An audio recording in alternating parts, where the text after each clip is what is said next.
Welcome to all dear students. हम बात कर रहे थे अपने ब्रह्मांड यूनिवर्स के बारे में। कल एक लेक्चर हो गया था, आज कंप्लीट हो जाए। अगर आज की क्लास 3D में है तो आपको जल्दी से मतलब अच्छे से समझ में आए तो ठीक है। कल मैंने लगभग सभी ग्रहों के बारे में बता दिया था और कुछ बातें रह गई थी, तो आज की क्लास में हम बात कर लेते हैं 3D से, उनका चित्र देख के कि वो कैसे हैं। जैसे मंगल ग्रह कैसे है, शुक्र ग्रह कैसे है, ठीक है।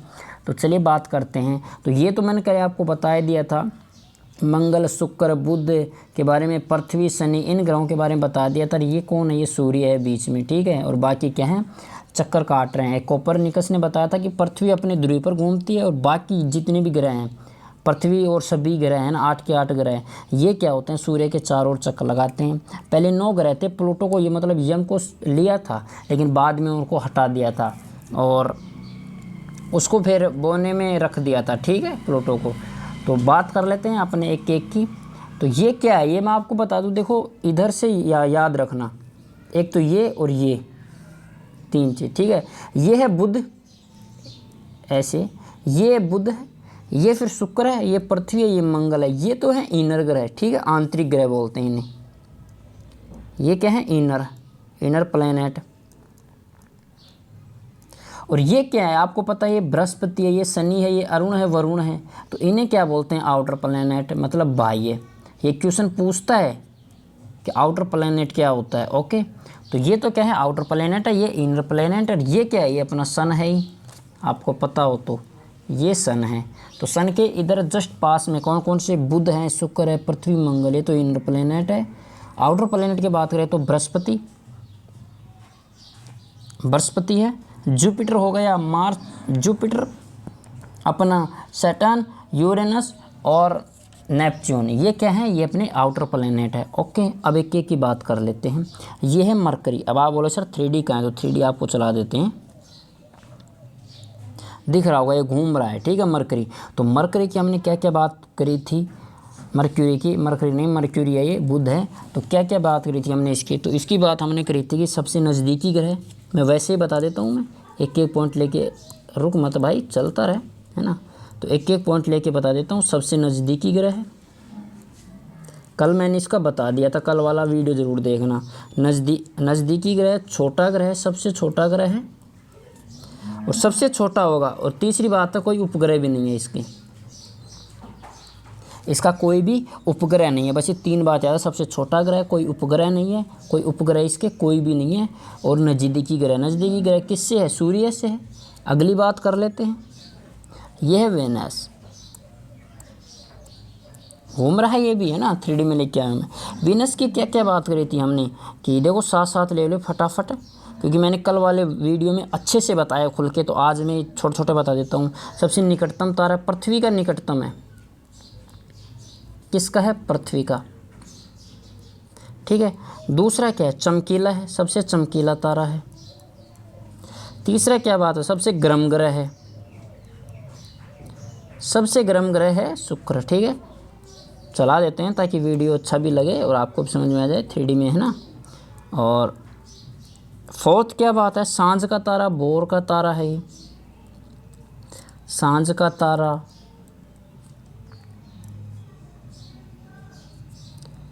ठीक है, भोर का तारा,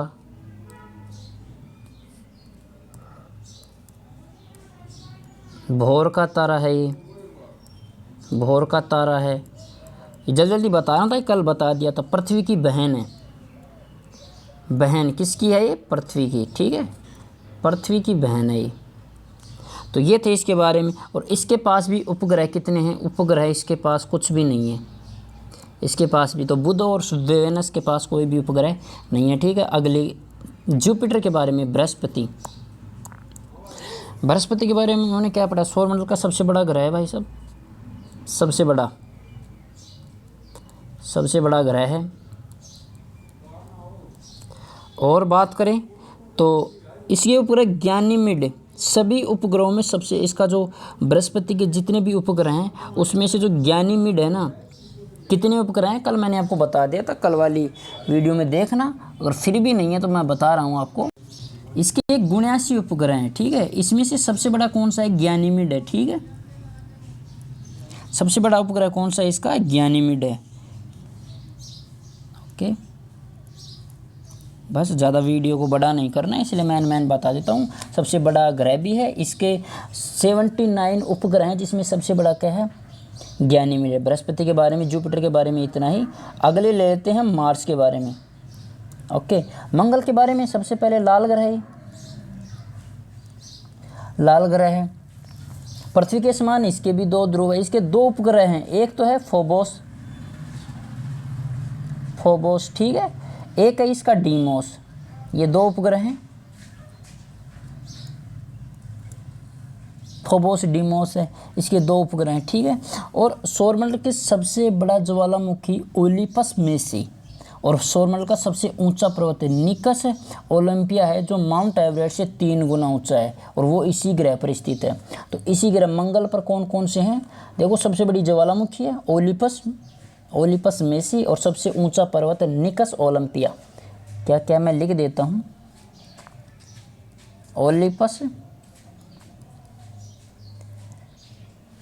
ओलिपस मेसी, ये तो है ज्वालामुखी। ओके, और घूमता रहा यार, तेरे क्या जोर आ रहा है, तो घूम। और एक है निकस ओलंपिया, है ना, निकस ओलंपिया। ये क्या है, ये निकस ओलंपिया सबसे ऊंचा पर्वत, ये भी मंगल पर ही है। तो मंगल के 2 उपग्रह हैं, ये अपनी दूरी पर 24 घंटे में एक बार पूरा चक्कर लगाता है, ठीक है। और लाल ग्रह कहा जाता है इसको। और इसके बारे में कुछ नई बात तो नहीं है, बस इसके फोबोस और डीमोस हैं, 2 उपग्रह हैं, ठीक है।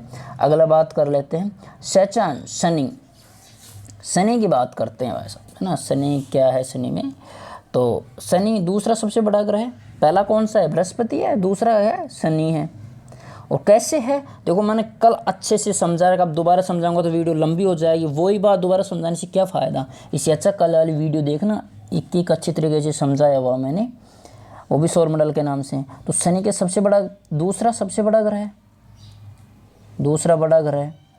और देखो, मैंने ये जो बताया है दूसरा सबसे बड़ा ग्रह, तो पहला क्या बताया था आपको, अभी बृहस्पति बताया था। इसका सबसे बड़ा उपग्रह है टाइटन, क्योंकि इसके सबसे ज़्यादा ग्रह हैं, सबसे ज़्यादा उपग्रह किसके हैं, शनि के हैं, और वो भी 82 हैं, याद रखना 82 उपग्रह हैं इसके सबसे ज़्यादा। उसके बाद है बृहस्पति के 79, इसके सबसे ज़्यादा हैं, और बुध और शुक्र के तो हैं ही नहीं।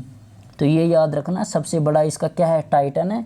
और उसका क्या था, बृहस्पति का गैनीमेड था, ठीक है। और इसका क्या है, टाइटन है। ये पूछ लेगा आपसे। और तो इसमें मुझे नहीं लगता कि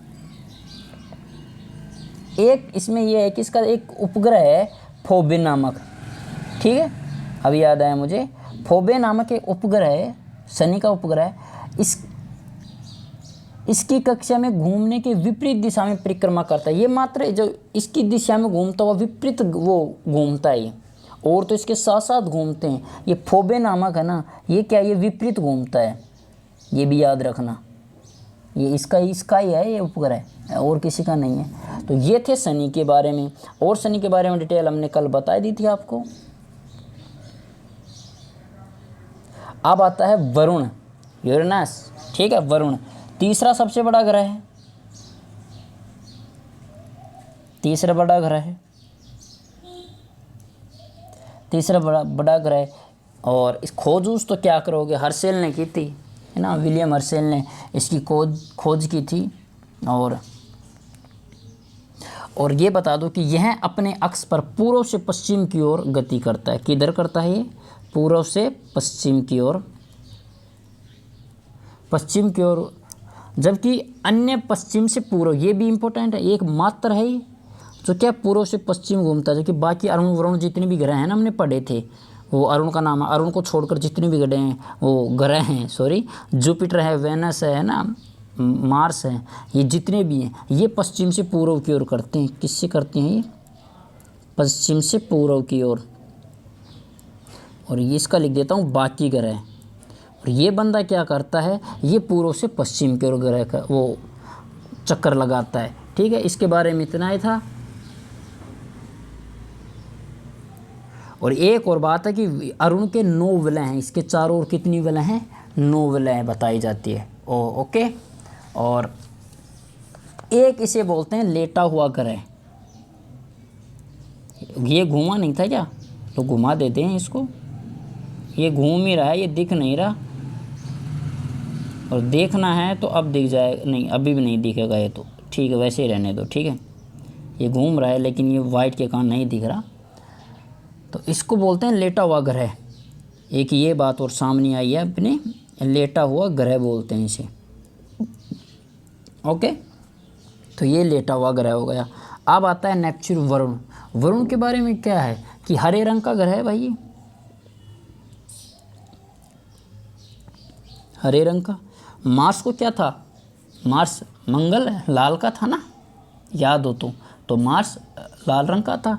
ये क्या है? ये हरे रंग का है। तो ये याद रखना, कल वाली क्लास में मैंने और भी बताए थे, तो वो देखना, कल वाली क्लास इम्पोर्टेंट है। इसलिए बोल रहा हूँ क्योंकि वो बेसिक है। उसके बाद ये तो मैंने शॉर्ट फॉर्म बताई थी, जो कल वाली क्लास में छूट गई थी ना, वो बता रहा हूँ मैं, ठीक है। और इसका जो उपग्रह है ना नेपच्यून के, आपको बता दूँ मैं 14 हैं, इसके 14 उपग्रह हैं। कल बता दिए मैंने, टेंशन मत लो, कल वाली क्लास में देखोगे तो सब कुछ मिल जाएगा। और इस 14 में से मैंने देखो कल वाली क्लास में ये नहीं बताया था कि इसका ट्रिटोन है ना, ट्रिटोन उपग्रह ये सबसे अच्छा है, प्रमुख है, इसको इस पर थोड़ा जोर दिया जाता है। और बता दो इसके चारों ओर क्या है, मीथेन का क्या होता है, बादल छाया हुआ होता है मीथेन का, ठीक है। और ठीक है, अब देखो मैं साइड में आपको ये देखो ये लिख रखा है ना मैंने, देखो लाइक शेयर सब्सक्राइबर, ये वैसे नहीं लिख रखा, आपको दिखाने के लिए नहीं कर रखा कि मैंने चलो कि वैसे ही पड़ा रहेगा, नहीं, आपको दिखाने के लिए लिया है मैंने। तो सब्सक्राइब कर देना चैनल को, लाइक शेयर वीडियो को करते रहना और कॉमेंट भी करना, ठीक है। ये कर देना, साथ साथ इतनी मेहनत कर रहा हूँ, अब मेरे भी याद हो रहा है, तुम्हारे भी याद हो जाएगा, कर देना सब्सक्राइब, किया जाता है, ठीक है। ओके, अगली बात कर लेते हैं अपनी चंद्रमा की। चंदा मामा ये तो अपना मामा है ना, चंदा मामा ये तो अपना चंदा मामा, इसके बारे में बात कर लेते हैं।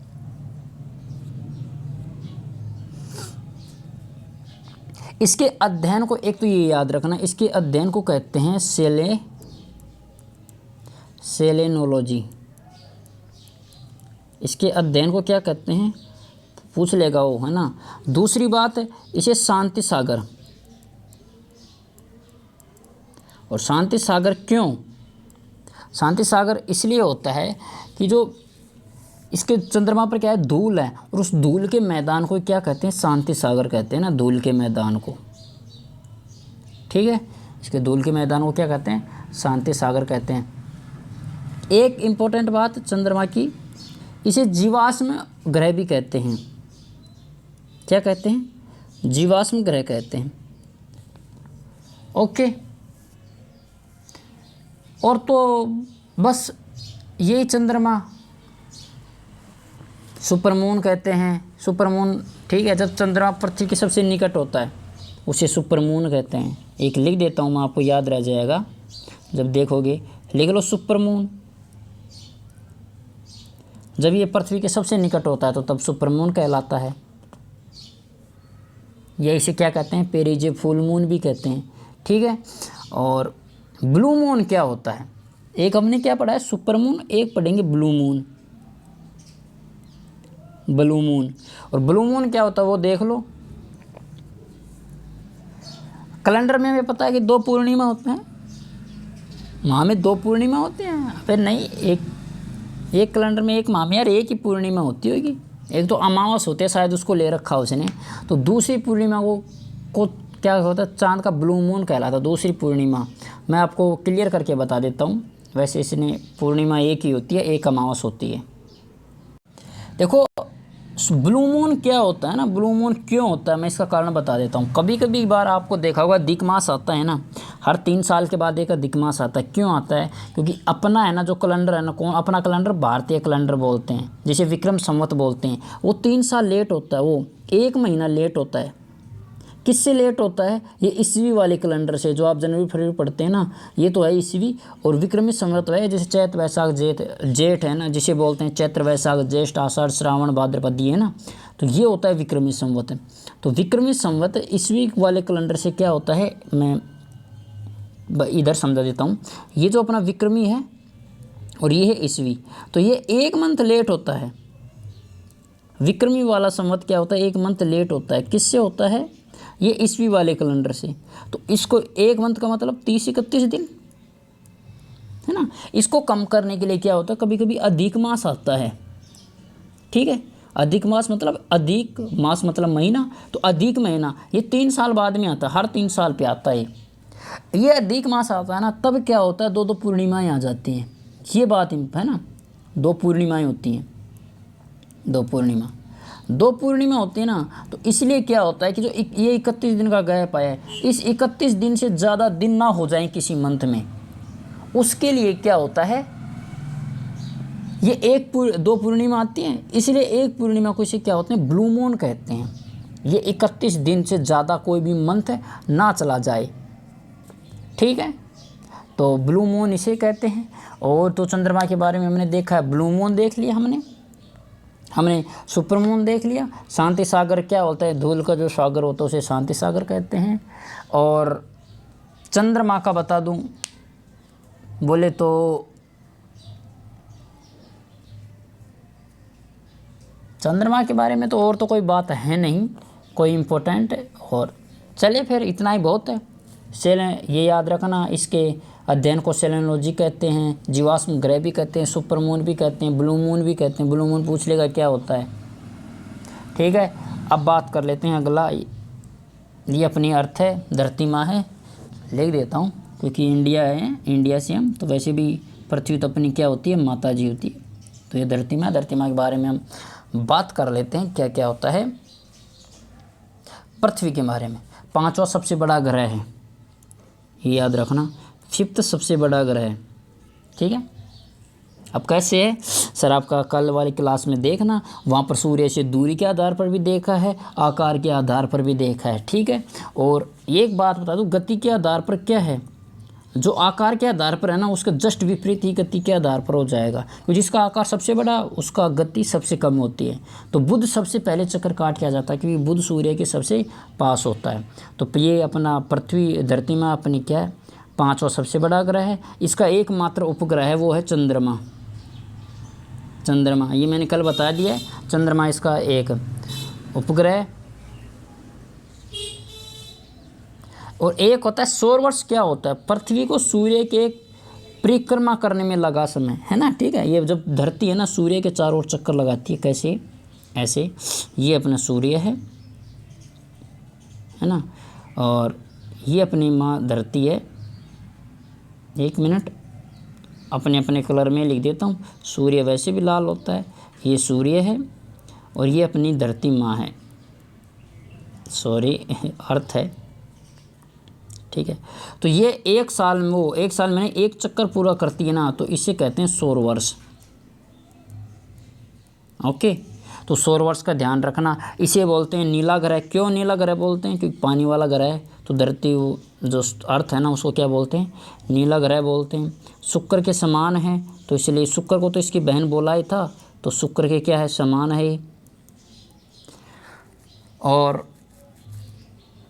वाह क्या कलर आया, ठीक है। ये क्या है कि मैंने वो सेट किया हुआ है, ये जो नया कलर आया ना, ये किया है मैंने जो आई प्रोटेक्शन के लिए फ़ोन में उपलब्ध होता है। क्योंकि फ़ोन ज़्यादा देर देखते हैं ना तो वो किरणें जाती हैं, तो आँखें ख़राब नहीं हो, तो इसलिए फ़ोन में मैंने आई प्रोटेक्शन लगा रखा है। तो उसका टाइम हो गया होगा शायद 8 साढ़े 8 हो गए, 8 बज गए ना, हाँ, तो 8 बजने पर ये ऑटोमेटिक लग जाता है, ठीक है।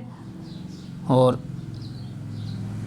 एक पूछता है साइरस और डॉग स्टार, और इन दोनों के बारे में मैंने कल बता दिया था आपको, तो मैं आज बिल्कुल भी नहीं बताऊंगा, बता देता हूं फिर भी मैं। साइरस तो क्या है, साइरस सबसे चमकीला तारा है, सबसे चमकीला तारा है साइरस। ओके, तो ये मैंने कल बता दिया था साइरस के बारे में, ठीक है। तो ये अपनी क्लास थी, चंद्रमा के बारे में बता दिया। नीला ग्रह है, शुक्र के समान है। साइरस और डॉग स्टार पृथ्वी से 9 प्रकाश वर्ष दूर हैं, ठीक है। और डॉग स्टार वो साइरस के सबसे चमकीला तारा है दिखाई देता है। और तो मुझे लगता नहीं पृथ्वी में कुछ रह गया तो मैंने कल वाली क्लास में इसको कंप्लीट कर ही लिया था। ओके, और ऋतु परिवर्तन होता है धरती पर, है ना, क्यों होता है वो उसके बारे में बता देता हूँ मैं एक बार। अगर धरती पड़ रही है तो ऋतु परिवर्तन, पहली बात तो ये अपनी अक्ष पर झुकी हुई रहती है इसके कारण, तथा सूर्य के सापेक्ष इसकी स्थिति में परिवर्तन कुछ नहीं है। वही बात है कि ये सूर्य अर्थ चक्कर काटती है, तो चक्कर के कारण एक अपनी दूरी पर खुद भी घूमती है। कोपरनिकस ने कल ये बताया था ना, पृथ्वी अपनी दूरी पर घूमती है ना, और एक सूर्य के चारों चक्कर लगाते हैं, जिसके कारण क्या होता है, ऋतु परिवर्तन होते हैं। तो ये तो थे ग्रह के बारे में। अब आता है प्लूटो के बारे में क्या है, ये इसकी खोज है ना 1930 में हो गई थी, जो आपको याद करने की ज़रूरत नहीं, मैं वैसे बता देता हूँ। 1930 में इसकी खोज की गई थी, और बाद में पहले इसको ग्रह में जोड़ा गया था, फिर बाद में इसको ग्रह की श्रेणी से हटा दिया था, और इसको रखा गया था बोने ग्रह में। ठीक है, आजकल इसे बोलते हैं बोने ग्रह। और बोने ग्रह में एक और है सेरस। ठीक है, ये याद रखना, सेरस है,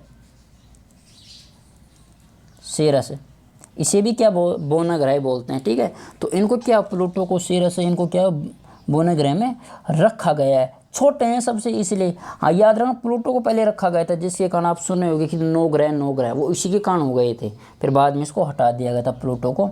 तो अब फिलहाल 8 ही हैं, तो प्लूटो और सेरस इन दोनों को बोना ग्रह में रखे गए हैं। याद रखना, मैंने जो ये साइड में लिख रखा है ना, इस साइड में कुछ PDF डाल रखी है सब्सक्राइब लाइक की, इसका ध्यान रखना। ठीक है, सब्सक्राइब लाइक शेयर कमेंट का।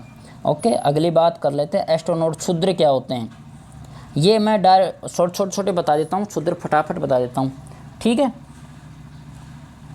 तो अपना मंगल ग्रह देखा हो आपने, मार्स। ठीक है, मार्स और जुपिटर बोलते हैं बृहस्पति, ये तो है मंगल और ये है बृहस्पति। ओके,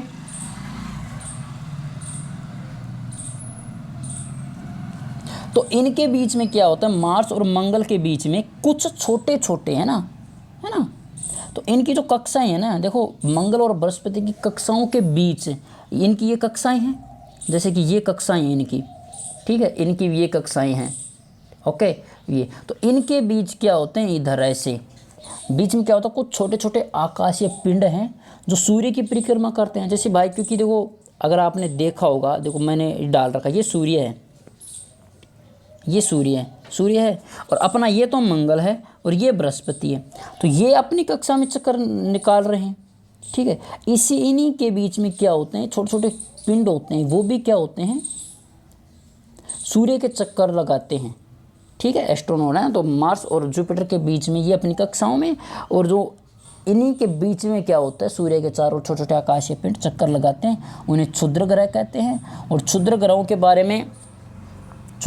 बारे में बता दो, तो एक ग्रह है इसका, वो क्षुद्र के बारे में, फोरवेस्टा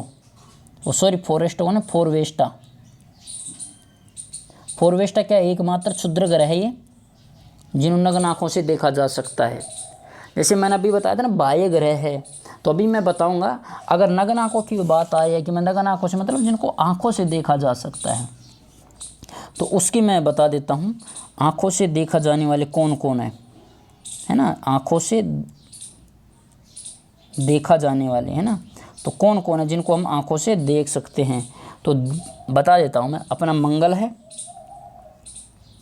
मंगल हो या बुध है,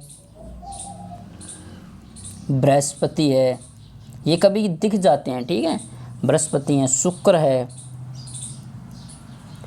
शनि है, ये 5 क्या है जिनको हम आँखों से देख सकते हैं। यही बात याद रखना, आँखों से देखे जा सकने वाले में मंगल है, बुध है, बृहस्पति है, शुक्र, शनि, इन 5 को हम अपनी आँखों से देख सकते हैं। और वो 3 बचा है ना, उनको हम आँखों से नहीं देख सकते। एक तो पृथ्वी पर तो हम रहते ही हैं, तो पृथ्वी को भी आँखों से कहाँ पूरी तरीके से देख सकते हैं ना, तो मंगल है, बुध है, इनको हम आँखों से देख सकते हैं, कभी कभी दिखते हैं, ये पास होते हैं। तो अभी कुछ दिन पहले देखा होगा ना आपको, ओके, क्योंकि वो देखा होगा कि चांद के जस्ट नीचे एक तारा सा चमक रहा था, है ना, देखा होगा। तो ऐसी स्थिति होती है। अब आते हैं धूमकेतु क्या होता है ना, धूमकेतु बताना जरूरी है आपको। धूमकेतु क्या है,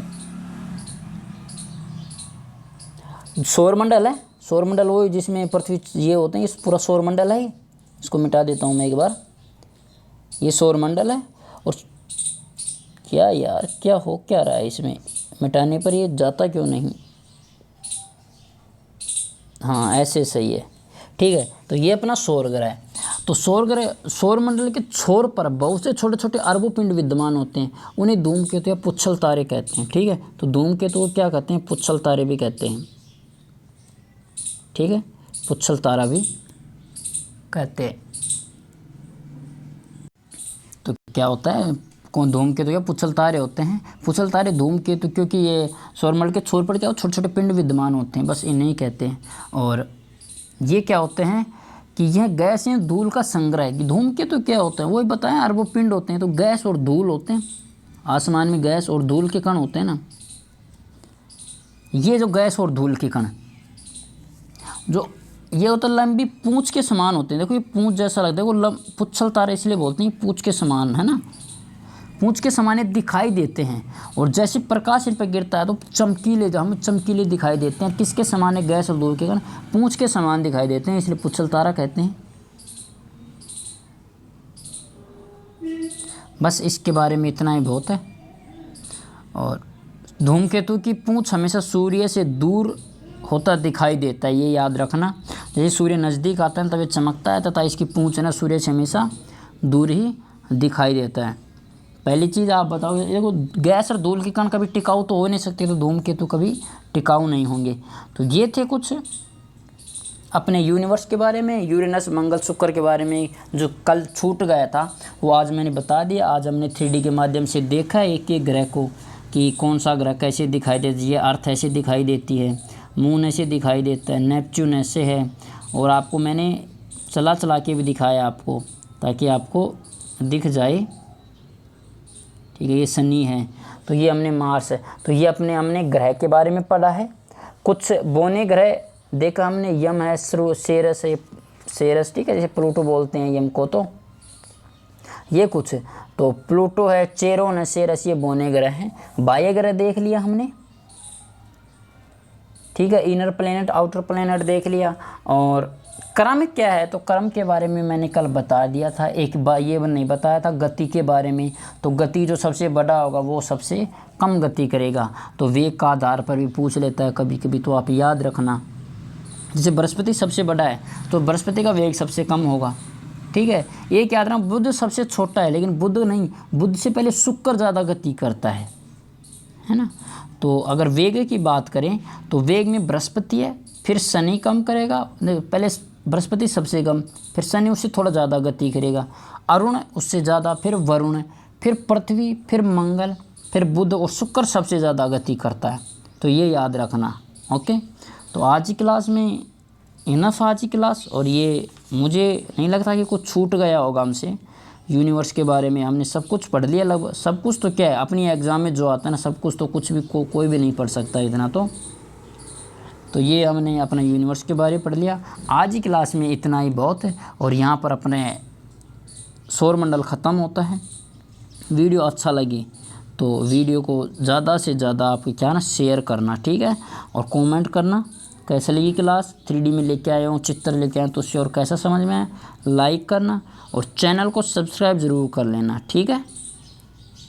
ओके, तो थैंक यू, जय हिंद।